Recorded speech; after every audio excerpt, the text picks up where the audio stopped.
পাঁচ ওয়াক্ত নামাজ পড়া একজন নামাজির থেকে জীবনেও এক ওয়াক্ত নামাজ পড়ে নাই এমন বেনামাজি উত্তম।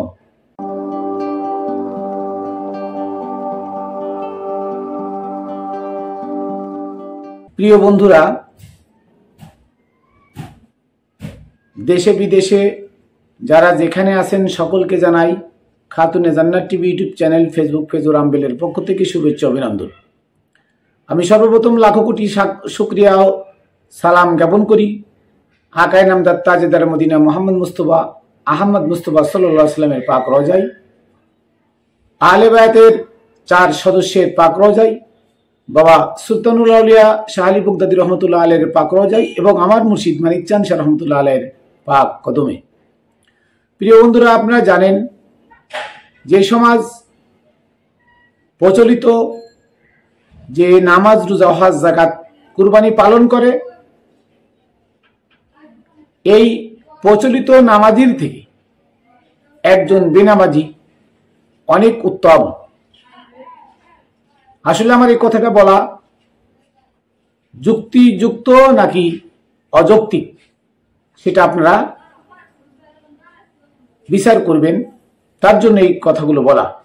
আসুন জানি যে প্রচলিত নামাজ, রোজা, হজ, যাকাত বা 5 ওয়াক্ত নামাজ যারা পড়ে, এই নামাজির থেকে কি করে একজন বেনামাজি উত্তম হয়, এটা প্রশ্ন জাগে আপনাদের, অবশ্যই প্রশ্ন জাগে এবং জাগারই কথা। যেই শীতের রাত্রে ভোরবেলায় উঠে উজু করে ঠান্ডা পানি দিয়ে আমি কাঁপতে কাঁপতে মসজিদে যাই নামাজ পড়ি, 5 ওয়াক্ত নামাজ কাজা করি না, যেভাবে 5 ওয়াক্ত নামাজ পড়ি, আর একটা লোক ঘরে শুয়ে থাকে, এই লোক নামাজ পড়ে না, সেই লোক আমার থেকে উত্তম কি করে হয়? এখানে অনেক বড় একটা প্রশ্ন থেকে যায় না? আসুন, কোরআনে বলতেছেন আল্লাহ তাআলা, ইন্নাস সালাতা তানহা আনিল ফাহশাই ওয়াল মুনকার, নিশ্চয়ই সালাত মানুষকে অশ্লীল কাজ আর খারাপ কাজ থেকে বিরত রাখে।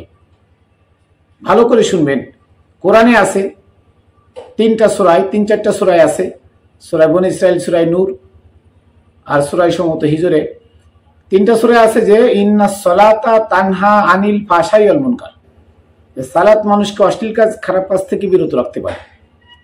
তো সালাত খারাপ কাজ আর অশ্লীল কাজ থেকে সালাত কি বিরত রাখতে পারে, এছাড়া সালাতের কোনো ক্ষমতা নাই। এবার একটা লোক সালাত করে, মসজিদে গিয়ে সালাত করে 5 ওয়াক্ত, বাহিরে এসে সুদের টাকা দিয়ে বাজার করে খায়, সুদ খায়।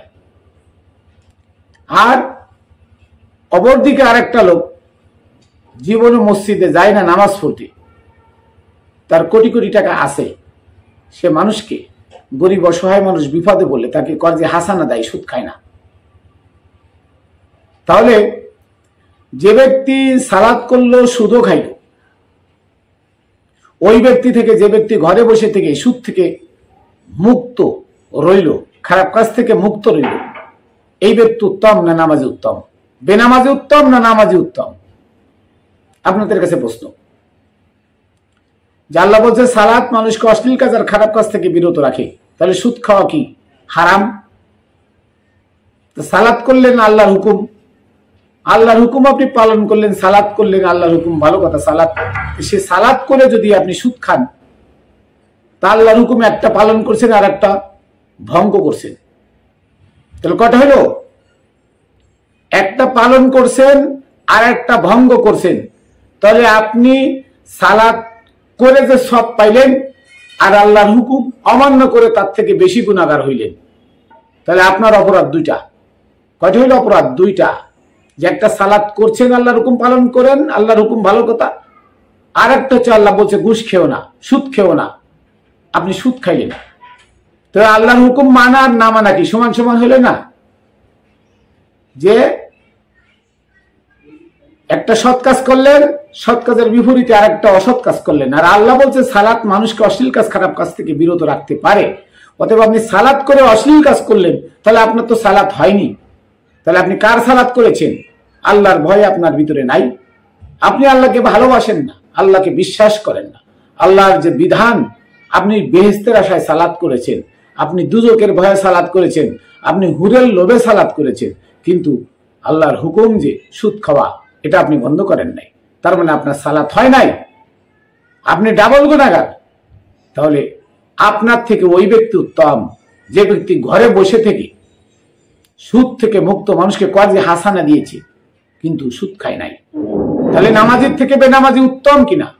আসুন, আপনি সালাত করলেন, সালাত করে বাইরে এসে পরকিয়া করেন আর এক নারীর সাথে, আর যে ব্যক্তি ঘরে থাকে সালাত করে না ওই ব্যক্তি পরকিয়া করে না, সে ঘরে বসে সৎ পথে থাকে, হালাল রুজি খায়। তাহলে এই নামাজির থেকে ওই বেনামাজি উত্তম কিনা? আপনি সালাত করলেন, ওই সালাতের ঘরে বসে বাস্তা বলৎকার করলেন, সালাত করলেন আর ওই মসজিদের মধ্যে ছোট বাচ্চা নিয়ে বলৎকার করলেন। আর এক ব্যক্তি ঘরে বসে থাকে কিন্তু সে বাচ্চাদেরকে স্নেহ করে, বলৎকার করে না। তাহলে ওই ব্যক্তি নামাজির থেকে এই বেনামাজি উত্তম কিনা? আপনি সালাত করলেন, অফিসে গিয়ে সুদ খাইলেন, ঘুষ খাইলেন। আপনি সালাত করলেন, অফিসে গিয়ে ঘুষ খাইলেন, আপনার সালাত হইল না হইল না। আর এক ব্যক্তি সালাত করে না কিন্তু অফিসে গিয়ে সরকারের কাজে ফাঁকি দেয় না, ঘুষ খায় না। তো এই নামাজি ঘুষখোরের থেকে বেনামাজি হালাল রুজি ইনকামকারী কি উত্তম কিনা? আপনি সালাত করলেন, জিনা ব্যভিচারী করে বেড়ালেন। আর এক ব্যক্তি সালাত করে না কিন্তু জিনা ব্যভিচারী করে বেড়ায় না, সৎ পথে থাকে। তাহলে ওই 5 ওয়াক্ত নামাজির থেকে ওই ব্যক্তি যে ঘরে বসে জিনা ব্যভিচারী থেকে মুক্ত থাকে সেই ব্যক্তি উত্তম কিনা? আপনি সালাত করলেন, মদ খাওয়া হারাম, আপনি বারে গিয়ে মদ খান, সালাত ও 5 ওয়াক্ত করেন, বারে গিয়ে মদও খান। আর ব্যক্তি সালাত করে না কিন্তু মদ খায় না, তাহলে ওই সালাতি থেকে, ওই নামাজির থেকে এই বেনামাজি যে ঘরে বসে থাকে বা হালাল উপার্জন করে মদ খায় না, এই বেনামাজি উত্তম কিনা? আজকে এই সমাজে প্রচলিত যে সালাত, এই সালাত জাস্ট একটা ট্রেডিশন, জাস্ট একটা সাইনবোর্ড মাত্র। তাই তো কিছু কিছু বড় বড় সুদখোর ঘুষখোর বলে, আজ যাই করিস নমাজ ছাড়িস না, নমাজ ছাড়িস না, নমাজ পড়িস, 5 ওয়াক্ত নমাজ পড়িস। তার মানে তাদের ধ্যান ধারণা নামাজ পড়লে জান্নাত পাবো, হুর পাবো, গেলমান পাবো, জাহান্নামে আর নিতে পারবে না। অথচ আমি মাইনুল কবির বলতে চাই, সারা দুনিয়াকে চ্যালেঞ্জ করি, এমন একজন নামাজি আমাকে দেখান, সে লাইভে এসে বলেন যে আমার জান্নাত ফরজ হয়ে গেছে, আমি 5 ওয়াক্ত নামাজ পড়তে পড়তে কপালে দাগ বানিয়ে ফেলছি, আমার জান্নাত ফরজ, আমি জাহান্নামে যাব না। এমন একটা ব্যক্তি এসে আমার সামনে বলেন যে আমার লাশ কবরে খাবে না, বসবে না। নাই। কেন নাই? কারণ এই সালাতের মধ্যে আল্লাহকে পাওয়ার কোনো সুযোগই নাই। যে সালাত কায়েম করছেন আপনারা, এই সালাতের মধ্যে আল্লাহকে পাওয়ার কোনো সুযোগই নাই। কারণ কোরআন বিরোধী সালাত কখন আল্লাহর সাথে সংযোগ করে দেয় না, এটা কোরআন বিরোধী সালাত। আল্লাহ যে সালাতের কথা বলেছেন সে সালাত হচ্ছে ইবলিস শয়তান মুক্ত হয়ে, আদম কাবায় যে সিজদা দেয় সে ইবলিস মুক্ত হয়, ইবলিস শয়তান মুক্ত হয়ে মুর্শিদের তাওয়াজ্জু নিয়ে নিঘুম ঘরে বসে নিজেকে নিজে খুঁজলে ওখানে আল্লাহ এসে দিদার দেয়, নিজের মধ্যে নিজেকে দেখতে পাওয়া যায়, নিজের মধ্যে নিজেকে চিনা যায়। ওইটা হলো সালাত। ওই সালাত হচ্ছে মোমেনের মেরাজ। আর এখন কামলা রেখে কামলার পিছনে সালাত করেন। আপনি কামলার পিছনে নিয়াত করেন, কামলা কার পিছনে নিয়াত করে? কামলা কারে সেজদা দেয়? আরে ধর্ম ব্যবসা, এই ধর্ম ব্যবসা আর কতকাল? হারাম টাকা, সুদের টাকা, ঘুষের টাকায় মসজিদ বানায়, সেখানে আল্লাহরে খোঁজেন। আর ওই মসজিদে গিয়ে নামাজ পড়ে এই নামাজের থেকে ঘরে বসে যে খারাপ কাজ থেকে বেরো থাকে ওই ব্যক্তি উত্তম। অতএব নামাজির থেকে বেনামাজি আল্লাহর কাছে বেশি প্রিয়। কোন বেনামাজি? যে অবৈধ কাজ কাম থেকে নিজেকে বিরত রাখে। অশ্লীল কাজ থেকে নিজেকে বিরত রাখে, আল্লাহর হুকুম আল্লাহর বিধানকে যিনি মেনে চলে কিন্তু মসজিদে যায় না। আর এই মসজিদে যাওয়া কোরআনের বিধান নাই, মসজিদ বানানো কোরআনের বিধান নাই, আজান কোরআনের বিধান নয়, 5 ওয়াক্ত নামাজ কোরআনের বিধান নাই, প্রচলিত রোজা কোরআনের বিধান নাই।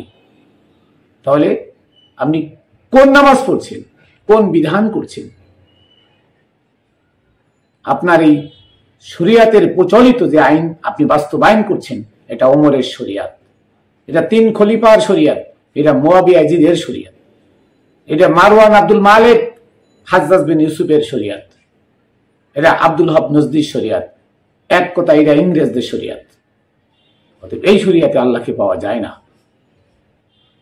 আল্লাহকে পেতে হলে আধ্যাত্মবাদী যারা, আল্লাহর গাইবী এলেম যাদের পরে সর্বক্ষণ এলহাম ওহির মাধ্যমে নাজিল হয়, সেই সমস্ত সুফিজম, সেই সমস্ত আধ্যাত্মিক ব্যক্তিবর্গ কামেল অলি মুর্শিদের পদচরণে গিয়ে